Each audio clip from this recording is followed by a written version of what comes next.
तमन्ना है दिल की चला जाऊं तैबा, दुरूदों की डाली सजाते सजाते निकल जाए हर আচ্ছা নানা, কোনো জায়গা পুড়ে গেলে এমন কোনো দোয়া আছে যেটা ফু দিলে জ্বালাটা কমে যায় বা ঠান্ডা হয়ে যায়? হ্যাঁ আছে, তুমি দারুণ প্রশ্ন করেছো। দাঁড়াও আমি সব বুঝিয়ে বলছি।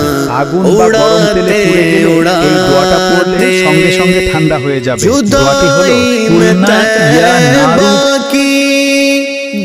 কুরআন হিফজকারীদের জন্য এমন 3টি বড় পুরস্কার রয়েছে যা কেউ কখনো কল্পনাও করেনি।